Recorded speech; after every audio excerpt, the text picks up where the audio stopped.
CM Jagan జన్మదినం సందర్భంగా మంత్రి రోజా పేదలకు ప్రైజులు ఇచ్చారు.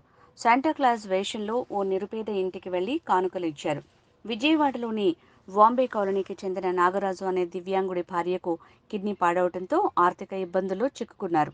విషయం తెలుసుకున్న మంత్రి రోజా ఆ కుటుంబానికి 2 లక్షల ఆర్థిక సాయం అందించారు.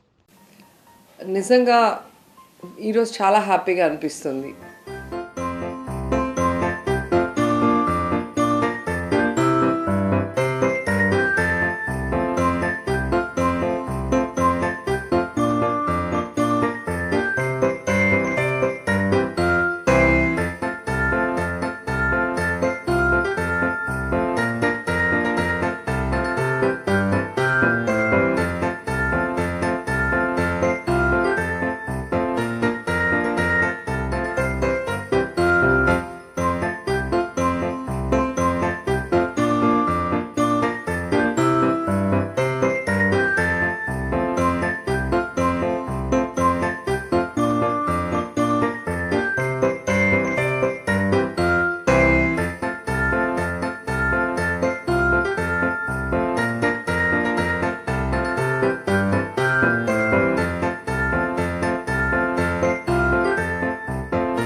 ఎందుకంటే ఒక నిజమైన నీడీకి హెల్ప్ చేయటం అనేది ఎప్పుడూ కూడా మనసు తృప్తినిస్తుంది.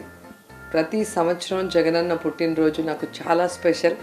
సో ఆ రోజు ఏదో ఒక పేద కుటుంబం జగనన్న కోసం, జగనన్నని ప్రేమిస్తున్న కుటుంబం బాగుండాలి అన్న ఆశతో, వారి ఆశీస్సులు జగనన్నకి ఎప్పుడూ ఉండాలన్న ఆకాంక్షతో నేను వెతికి పట్టుకొని వారికి హెల్ప్ చేయాలనుకుంటాను. సో అలా గతంలో మీరు చూస్తే పుష్ప అనే అమ్మాయిని దత్తత తీసుకొని మెడిసిన్ చదివిస్తున్నాను. ఆ తర్వాత మీరాసాపాలెం అనే గ్రామాన్ని దత్తత తీసుకొని ఆ గ్రామంలో కావాల్సిన అన్ని వసతులు కూడా ఏర్పాటు చేయడం జరుగుతుంది. అలాగే ఈసారి నాగరాజు అనే కుటుంబం, నిజంగా అతని కథ నన్ను చాలా కదిలించింది. నాకు ఒక జర్నలిస్ట్ మోహన్ అనే వ్యక్తి నా మీద చాలా నమ్మకంతో నాకు ఆ వీడియో షేర్ చేసి ట్యాగ్ చేయడం జరిగింది. సో అది చూడగానే నాకు చాలా ఏడుపు వచ్చేసింది. అండ్ నాకు బాగా కనెక్ట్ అయిన విషయం నాగరాజు. నా ఫాదర్ పేరు నాగరాజు రెడ్డి. నాకు మా నాన్న అంటే చాలా చాలా చాలా ఇష్టం. సో మా నాన్న కోసమే నేను సినిమాల్లోకి రావడం జరిగింది, నాకు ఇష్టం ఉన్నా లేకపోయినా. సో అలాంటి నా నాన్న పేరు పెట్టుకున్న ఒక వ్యక్తి నా సహాయం కోసం ఎదురు చూస్తున్నాడు అన్నప్పుడు ఖచ్చితంగా వాళ్ళకి సహాయం అందించాలి అనుకున్నా.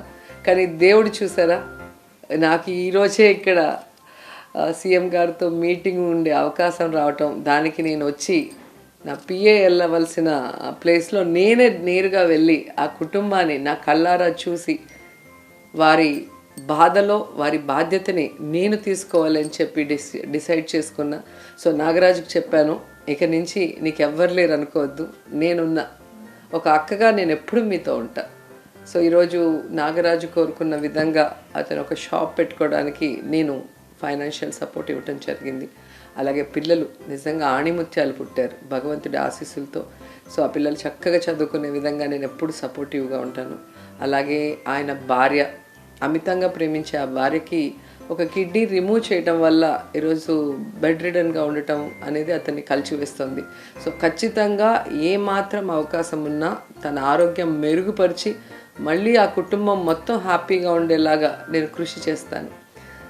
నేను ఎప్పుడూ చెప్తుంటాను, మనకి ఇష్టమైన వాళ్ళ పుట్టినరోజుకి బొకేలు ఇస్తే వాడిపోతాయి, శాలువలు ఇస్తే మూలన పడిపోతాయి, కానీ ఎవరికైనా భవిష్యత్తు ఇస్తే అది జీవితాంతం అలా పెరుగుతూ ఉంటుంది, ఒక చెట్టు పెరిగినట్టుగా. ఆ చెట్టు ఎలా అయితే అందరికీ నీడనిస్తుందో, ఆ ఏమంటారు, ఆ హెల్ప్ పొందిన వాళ్ళు జీవితంలో అది మర్చిపోరు. సో జగనన్నకి వారి బ్లెస్సింగ్స్ ఎప్పుడూ ఉంటాయి. ప్లస్ వాళ్ళు ఇది ఇన్స్పిరేషన్గా తీసుకొని వాళ్ళ వల్ల అయినా 10 మందికి హెల్ప్ చేస్తారు. కాబట్టి నేను ఎప్పుడూ చెప్తాను, మీరు బొకేలు ఇవ్వటమో లేదా కేకులు కట్ చేయటమో చేయండి, నో ప్రాబ్లం. కానీ కష్టంలో ఉన్న వాడికి చేయూతనివ్వండి, అదే నిజమైన సంతోషం. అందుకే అంటాను, విలువైన బహుమతుల కన్నా విలువతో కూడిన బహుమతినివ్వండి. అదే జగనన్నకి శ్రీరామ రక్ష. Happy birthday Jagananna.